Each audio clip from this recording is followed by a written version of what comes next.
여러분, 미국의 일자리 쇼크, 결국 8월에 일자리 증가분이 참사 수준, 쇼크 수준입니다. 그래서 테이퍼링이 없을 수도 있다.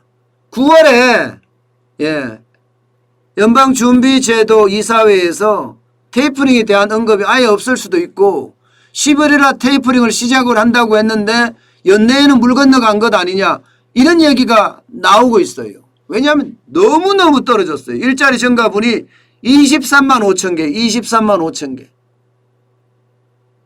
이게 말입니다. 놀라운 게 시장의 예측치에 지금 3분의 1밖에 안 된다. 3분의 1이에요. 3분의 1 토막.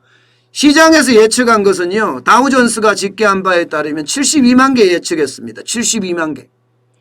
72만 개 예측을 했는데 23만 5천 개가 나왔으니 이거는 뭐 일자리 쇼크 내지는 일자리 참사 이렇게까지 지금 표현을 하고 있습니다. 그러니까 시장 자체가 굉장히 놀라요. 가장 보수적으로 예측했던 데가 골드만삭스였는데 골드만삭스 같은 경우도 50만 개 예측했거든요. 그러면 절반에도 미치지 못합니다. 절반에도. 예. 그러면 이게 어떻게 될 건가? 이제 테이퍼링을 한다 쉽게 말하면 통화 긴축을 한다 해왔는데 일자리가 워낙 떨어지니까 이게 이제 물음표로 바뀌기 시작하는 거예요. 물음표로. 여러분 실제로 말입니다. 비농업 고용인구 보면 23만 5천이면 이 그래프에서도 보이시죠? 최악이에요. 지난 4월에 26만 6천 명까지 떨어졌던 것보다도 더 떨어졌어요. 23만 5천은요. 지난 7월에는요. 94만 3천 개나 늘어났거든요. 그러면서 8월에도 75만 개 이상 늘어나겠다. 그러면 테이퍼링, 통화 긴축을 시작을 한다. 이렇게 예상을 하고 있었는데 워낙 떨어지니까 시장에 패닉이 왔습니다. 시장에 패닉이. 그런데 웃긴 거는요. 다우산업지수도 아까 보니까 조금 떨어졌더라고요. 많이 떨어졌다가 올라가고 나스닥도 올라가고 있더라고요. 왜? 이게 참 이게 웃긴 게요. 테이퍼링이 멀어졌기 때문에 주가는 올라가는 거예요.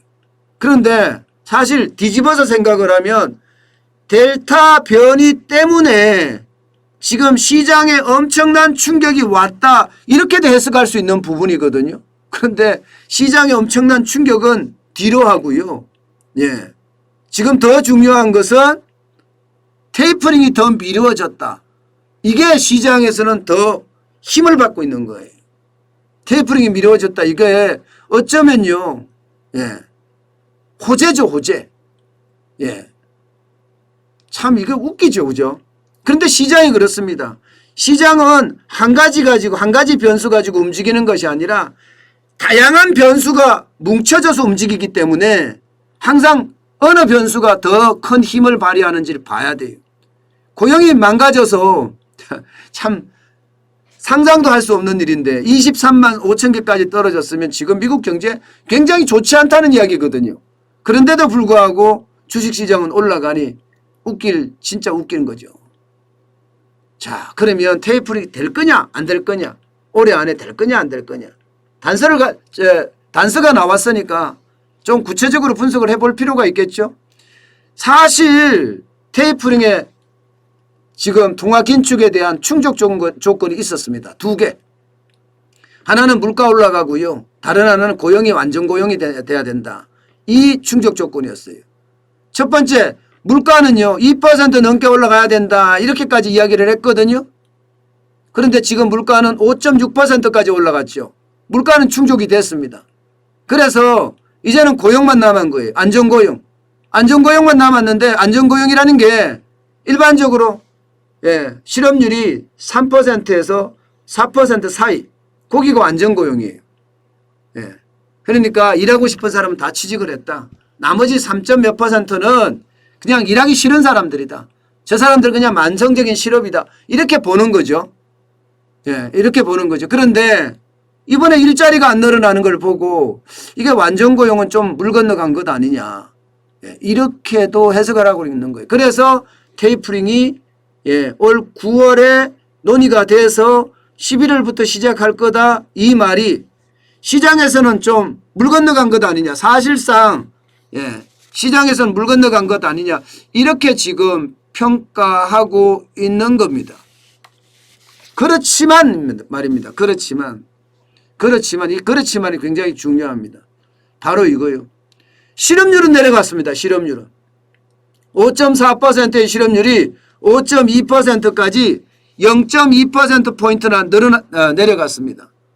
5.2%까지가 내려가니까 야 이러면 또 생각이 달라지는데 이게 생각이 이제 왔다 갔다 하는 거예요. 테이퍼링에 대한 생각도 왔다 갔다 하고요. 여기에 이제 물가에 대한 생각도 왔다 갔다 하고요. 결국은 말입니다, 여러분. 제일 중요하게 보는 테이퍼링에 대한 핵심으로 볼 수 있는 게 지금 제롬 파월 연방준비제도 의장은 아주 강한 비둘기파 이렇게 분류가 되거든요. 그런 측면에서 봐서는 물가 인상을 용인하겠다는 그런 측면이 강해요. 그러나 물가 인상 계속 용인할 수 있을까요? 지금 민주당 내에서도요. 미국의 민주당 내에서도 제롬 파월을 이번에 연임하면 안 된다. 이런 의견이 지배적이거든요. 뭔가 분위기를 좀 바꿔보자. 지배적이다는 건 좀 그러네요. 몇몇 사람들이 제롬 파월 바꿔야 된다. 연임하면 안 된다. 이런 이야기를 계속하고 있거든요. 이게 바로 시장에 보는 시각이 다르다는 이야기입니다. 이제는 좀 바꿔줘서 시장을 다르게 볼 수 있는 방법도 만들어야 된다. 이런 얘기도 지금 나오고 있는 거거든요. 그런 측면에서 보면요. 테이퍼링은 지금 죽은 건 아니다. 죽은 건 아니다. 결국 테이퍼링이 잠시 주춤주춤할 뿐이지 결국은 지금까지 어떤 통화정책의 전체적인 방향을 이제는 바꿀 때가 됐다. 바이든 정부가 그렇게 생각하고 있는지도 모릅니다. 일부라도 지금 그렇게 생각을 하고 있는 것은 분명해 보이고요. 민주당 내에서도. 그렇다 그러면 고용에 대한 충격, 일자리에 대한 쇼크가 크다고 하더라도 테이퍼링에 대한 이야기는 상존에 있다. 상존에 있다. 이렇게 저는 분석을 합니다. 문제는요. 저는 이제 이 경우에 대한민국에 미칠 파장을 생각을 해봐야 되잖아요. 문제는 바로 이거예요. 피크아웃이라고 이야기하는 정점을 지났다. 지금 미국의 경제성장률 변화를 보면요. 2020년 3분기만 하더라도 33.4%가 성장을 했는데 2020년 4분기에 4.3%로 떨어지더니 2021년 1분기 6.4% 그리고 2분기에 6.5%로 떨어졌단 말입니다. 다시 말해서 성장률이 둔화되는 그런 상황이 와요. 이게 미국의 성장률이 둔화가 되면 대한민국의 수출이 그만큼 줄어들 수 있습니다. 미국에 우리가 수출하는 비중이 한 15% 이상 되죠. 15% 이상 됩니다. 그런데 이 15% 이상이 성장률 둔화 때문에 소비가 그만큼 줄어든다는 이야기니까 소비가 줄어들면 여러분 우리 수출도 그만큼 줄어들 수밖에 없어요.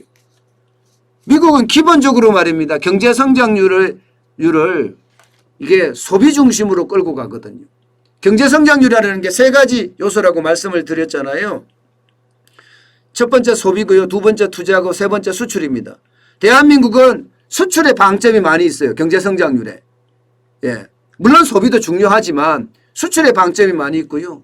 미국은 경제 성장률의 방점은 소비에 있습니다. 그냥 소비에. 소비에 다 있기 때문에 이게 소비가 무너지면 성장률이 무너질 수밖에 없는데 실제 소비가 지금 미국에서 좀 무너지는 모양새 그런 걸 보인다는 것. 그게 결국 우리 경제에는요. 악재로 작용할 가능성이 굉장히 큽니다. 테이퍼링에 대한 것보다는 좀 적을 수 있지만 테이퍼링은 이 자본에 대한 이동의 문제잖아요. 그러니까 큰 그림의 거시경제 차원의 문제라면 수출이 좀 줄어드는 거는 미시경제 차원의 문제다. 뭐 이렇게 해석할까요? 그렇게 해석을 할 수 있지만 중요한 것은요. 그만큼 수출에 우리가 타격을 받을 수 있다는 것. 이것은 분명해 보입니다.